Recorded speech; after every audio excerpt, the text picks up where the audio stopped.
Episode शुरू होता है। लिंग मेंशन दिखाया जाता है जहां आसमान से ठंडर गिरता रहता है। एक ड्रैगन रहता है पोल के ऊपर बना हुआ। ड्रैगन चैन से बना होता है, उसके ऊपर ठंडर गिर रहा होता है। आसमान से ठंडर गिर रहा होता है, चारों तरफ धमाका होता है। यह देखकर ग्रैंड मास्टर बोलते हैं बिल्कुल नहीं, उसने आखिरकार वह कदम उठाया। और बोलते हैं ऐसा लगता है कि जियो परिवार को मेरे हाथों से ही नष्ट करने की जरूरत है। एक सर्वेंट बोलता है मास्टर आपका क्या आदेश है। ग्रैंड मास्टर बोलते हैं मैं इसे खुद संभाल लूंगा, मैं मौत से नहीं डरता। और पूछते हैं कितने दिन बीत गए। सर्वेंट बोलता है 7 या 8 दिन हो गए हैं, उन्हें इसे बनाना चाहिए था। ग्रैंड मास्टर बोलते हैं जब तक वे बड़े भाई के स्थान पर नहीं पहुंच जाते तब तक क्षेत्र की तलाशी जारी रखें। सर्वेंट बोलता है यस मास्टर। ग्रैंड मास्टर बोलते हैं वैसे जूफेंग के बारे में क्या। सर्वेंट बोलता है वह पश्चिम द्वार से निकला, ऐसा लग रहा था कि वह जैसे जल्दी में है, वह बहुत पहले भाग गया होगा। ग्रैंड मास्टर बोलते हैं यह भी अच्छा है, जियो परिवार हम पर बहुत अधिक बकाया है, आप लोगों को भी बचना चाहिए, आप एक एक करके जा सकते हैं। जूफेंग बोलता है हालांकि मैं 10वें लेवल के पीक पर पहुंच गया हूं, मेरी शारीरिक शक्ति में अभी भी ऊर्जा है। लिंगुई को हराने के लिए मुझे स्पिरिट रेलम में प्रवेश करना होगा।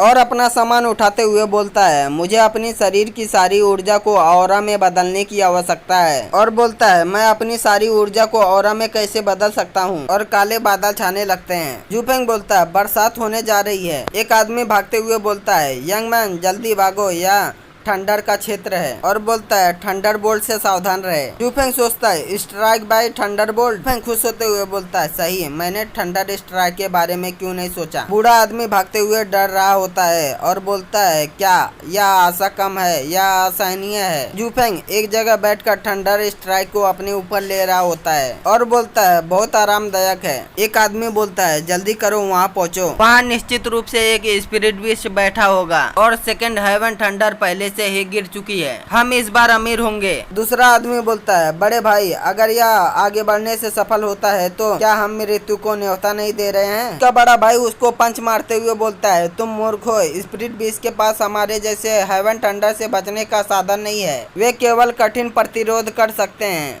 सभी मामलों में 10 में से 9 मर चुके हैं। एक स्पिरिट बीस्ट की लाश का मूल्य जो भी स्पिरिट रेलम में प्रवेश करने वाला है, चलो चले। वह आदमी बोलता है हे मैं अमीर हूँ। दूसरा आदमी बोलता है बड़े भाई हम अमीर हैं। और बोलता है इतने सारे लोग क्यों है। हैरान होते हुए बोलता है यह एक व्यक्ति है। उसका बड़ा भाई उसके सर पे मारते हुए बोलता है मैंने देखा, तुम इतनी जोर से क्यों चिल्ला रहे हो, जल्दी करो वहाँ चलते हैं। भीड़ में से कोई बोलता है वह आदमी बहुत डरावना है। दूसरा आदमी बोलता है हाँ इस आदमी के आसपास कोई सहायता नहीं है और वह केवल अपने शरीर का उपयोग ठंडर के खिलाफ बचने के लिए कर रहा है। जूफेंग के ऊपर ठंडर स्ट्राइक गिरता है। भीड़ में से कोई बोलता है थर्ड वेव हेवन थंडर की। दूसरा आदमी बोलता है चलो सब तितर बितर हो जाते हैं, यहाँ पहले से ही हेवन थंडर की थर्ड वेव है, ऐसा लगता है कि एक नया प्रवेश किया गया है, यहाँ स्पिरिट रेलम अपेयर हुआ है, सब चलो चले। थंडर स्ट्राइक पड़ती है। एक आदमी बोलता है फोर्थ हेवन थंडर स्ट्राइक यह कैसे संभव है, कैसे कर सकता है कोई व्यक्ति हेवन थंडर के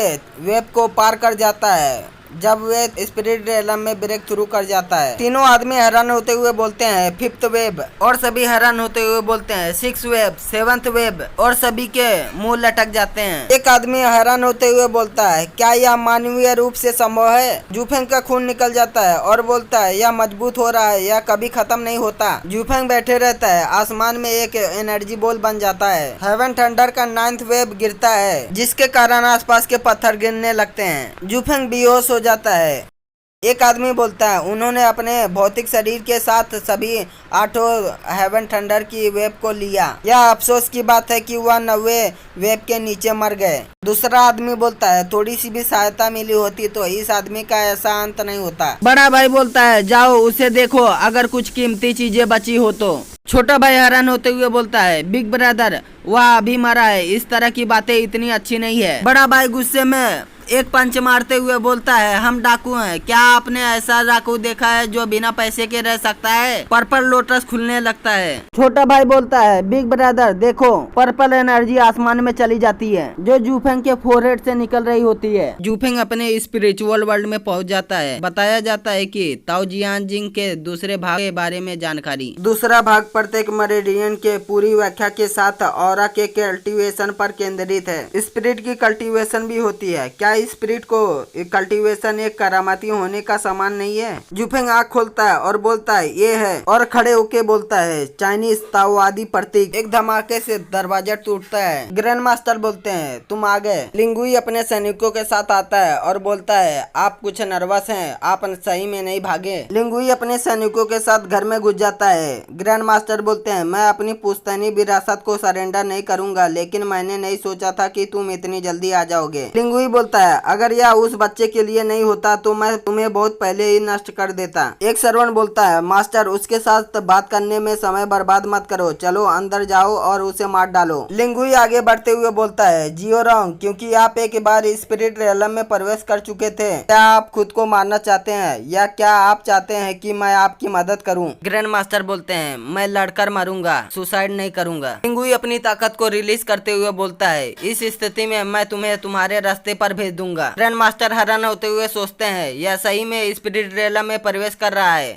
और सोचता है कितना शक्तिशाली हो रहा है। मैं अभी भूत महसूस करता हूँ, ठीक नहीं है, मैं अपना शरीर नहीं हिला सकता। लिंगुई अपनी पावर को यूज करता है जो ग्रैंड मास्टर को जाकर लगता है, जिसके कारण दूर फेंका जाते हैं। ग्रैंड मास्टर जमीन पे जा गिरते हैं। लिंगुई बोलता है इतने सालों के बाद तुम्हारे द्वारा दबाए जाने के बाद क्या आपके लिए अनुभव करने का समय है कि इसे दबाए जाना कैसा होता है। लेकिन तुम्हें इस तरह देखकर मुझे अचानक बहुत खुशी होती है। और हंसते हुए बोलता है मैंने आखिरकार इस समय का इंतजार किया था। आज मैं वह सब वापस पाने जा रहा हूँ जो मैंने खोया है। जियो परिवार के सर्वेंट हमला करते हुए बोलते हैं मास्टर जल्दी भागो, हम आपको कवर करेंगे। लिंगुई अपनी पावर को यूज करता है और सैनिकों पर हमला कर देता है। सभी सैनिकों का खून निकलने लगता है।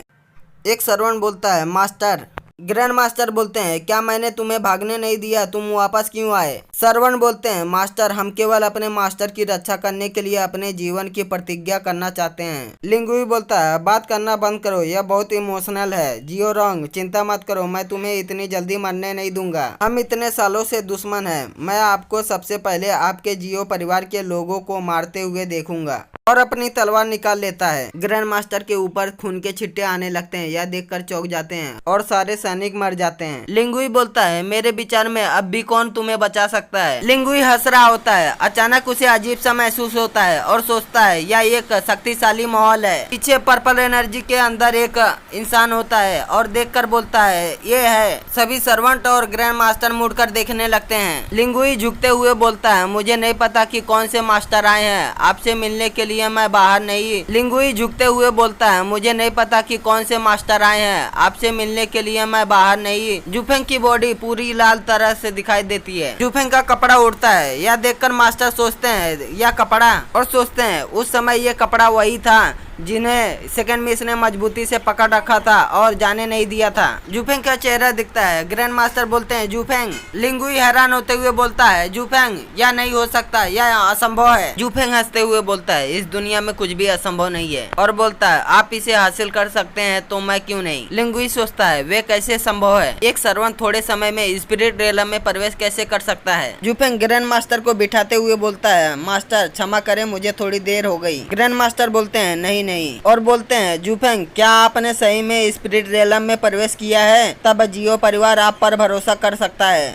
लिंगुई बोलता है तुमने मुझे सच में चौंका दिया, और बोलता है लेकिन भले ही आप स्पिरिट रियलम में प्रवेश कर ले फिर भी मैं चाहता हूँ कि आप मर जाएं। ग्रैंड मास्टर बोलते हैं जुफेंग सावधान रहे। जुफेंग बोलता है सब ठीक है मास्टर, आपको इसकी परवाह नहीं करनी चाहिए, यह सिर्फ एक चींटी है। लिंगुई जुफेंग के ऊपर हमला करता है। जुफेंग उसके हमले को रोक लेता है। लिंगुई सोचता है ऐसा क्यों लगता है कि उसने मेरे हमले को इतनी आसानी से रोक दिया। जुफेंग अपनी पावर से हमला करता है जिसके कारण लिंगुई पीछे हट जाता है। लिंगुई बोलता है यह असंभव है। जुफेंग बोलता है जैसा मैंने कहा तुम चींटी के अलावा कुछ नहीं हो। लिंगुई हमला करते हुए बोलता है मुझे विश्वास नहीं होता कि तुम सच में इतने ताकतवर हो। जुफेंग अपनी पावर रिलीज करते हुए बोलता है सही में ऐसा लगता है कि जो पीड़ित होने के बाद हमेशा तथ्यों पर विश्वास करते हैं। लिंगुई बोलता है मुझे विश्वास नहीं होता, आप और मैं एक ही समय पर स्पिरिट रियलम में प्रवेश करते हैं, इतना बड़ा अंतर नहीं हो सकता। जुफेंग बोलता है इस स्थिति में मैं यह तुम्हारे लिए करूंगा।